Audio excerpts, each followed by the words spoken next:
Assalamualaikum warahmatullahi wabarakatuh. Perkenalkan, nama saya Muhammad Alvin Syakar dengan NIM 160123000231 di kelas 2A TKI. Di sini saya sebagai mahasiswa Teknik Industri Universitas Bina Bangsa yang akan mempresentasikan mengenai laporan makalah algoritma. Tujuan dari penulisan makalah ini adalah untuk memenuhi tugas mata kuliah algoritma dan pemrograman. Dan juga penulisan ini ingin mengetahui bagaimana penerapan algoritma dalam kehidupan sehari-hari. Ada beberapa manfaat algoritma, di antara lain adalah memudahkan membuat program untuk masalah tertentu, membantu memecahkan masalah secara logis dan sistematis, menyederhanakan program yang rumit dan besar, dapat digunakan berkali-kali untuk masalah yang sama, membantu mendeteksi kesalahan dalam pekerjaan. Selain manfaat algoritma, algoritma juga ada beberapa ciri-ciri yang harus kita ketahui. Antara lain yaitu yang pertama, algoritma harus jelas dan spesifik. Mengapa bisa begitu? Karena salah satu ciri khas algoritma adalah instruksinya harus jelas dan spesifik. Setiap langkah dalam algoritma harus ditentukan dengan jelas, tidak ambigu, dan bisa dipahami tidak hanya oleh penggagasnya, namun juga oleh orang lain yang membaca atau penggunanya. Yang kedua adalah ciri-ciri dari algoritma. Algoritma bersifat umum. Meski spesifik, algoritma sebenarnya bersifat umum. Artinya, dapat digunakan untuk menyelesaikan berbagai jenis masalah yang serupa. Misalnya, algoritma untuk mengurutkan angka bisa digunakan untuk mengurutkan angka dalam berbagai konteks dan skala. Biasanya dari pengurutan nilai siswa hingga mengurutkan jutaan data dalam database-nya. Lalu, yang ketiga adalah selanjutnya algoritma harus efisien, baik dari segi waktu maupun sumber daya komputasi yang digunakan. Dalam konteks pemrograman, efisien algoritma seringkali diukur berdasarkan operasi yang harus dilakukan untuk menyelesaikan suatu masalah.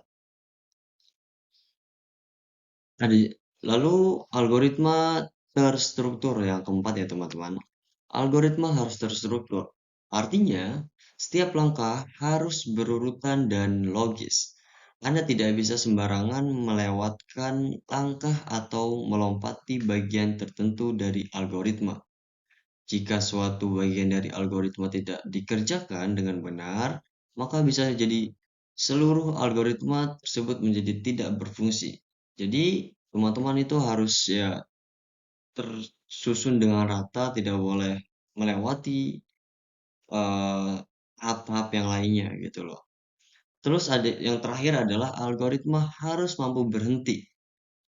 Hal ini yang penting untuk diingatkan adalah bahwa setiap algoritma harus memiliki kondisi berhenti atau apa yang sering disebut juga dengan kondisi exit atau termination. Tanpa kondisi berhenti, algoritma bisa berjalan terus-menerus dan menyebabkan program menjadi hang atau freeze. Lalu selain ciri-ciri algoritma, di sini kita juga akan membahas jenis-jenis algoritma, yaitu jenis-jenis algoritma yang pertama adalah algoritma sekuensial. Mau begitu karena algoritma sekuensial adalah algoritma yang langkah-langkahnya berurutan dari awal sampai akhir. Langkah demi langkah akan diselesaikan secara berurutan dari atas ke bawah. Jadi teman-teman itu ya yang kita bahas yang dari ciri-ciri itu kita tidak boleh melewati sih, lebih tepatnya ke situ. Jadi kita harus langkah demi langkah itu kita harus berterus-terus berurutan. Jangan sampai ada yang terlewatkan lah, seperti itu kurang lebih. Lalu yang kedua adalah algoritma perulangan. Algoritma perulangan adalah suatu algoritma yang menjalankan beberapa langkah tertentu secara berulang-ulang atau looping. Masalah yang dihadapi juga memiliki langkah yang perlu diulang. Biasanya seperti itu tuh kita harus eh, memiliki suatu masalah yang memang itu benar-benar harus kita ulang-ulang terus gitu loh ya teman-teman ya. Jadi masalah besar lah kita bisa. Jadi ketika kita ingin menyelesaikan masalah itu, kita harus berulang-ulang hingga masalah itu tuntas lah seperti itu ya teman-teman ya. Lalu yang ketiga adalah algoritma cabang atau kondisional. Algoritma kondisional adalah algoritma yang mengambil langkah berikutnya ketika ada syarat yang dapat dipenuhi. Seperti itu teman-teman. Lalu ada juga contoh algoritma nih teman-teman. Seperti apa sih contoh algoritma? Yaitu nih, contoh algoritma yang memang bisa kita buat sehari-hari ya. Sepertinya contoh algoritma untuk membuat telur dadar nih teman-teman. Yang pertama itu kita harus menyiapkan bahan-bahan mulai dari telur, telur ayam mentahnya, garam, dan minyak juga kita siapkan. Ketika kita sudah siap menyiapkan bahan-bahan semuanya, lalu kita nyalakan api kompornya. Lalu setelah dinyalakan, tuangkan minyak ke dalam wajan. Terus habis menuangkan di dalam wajan, pecahkan telur ayam ke dalam mangkok ya.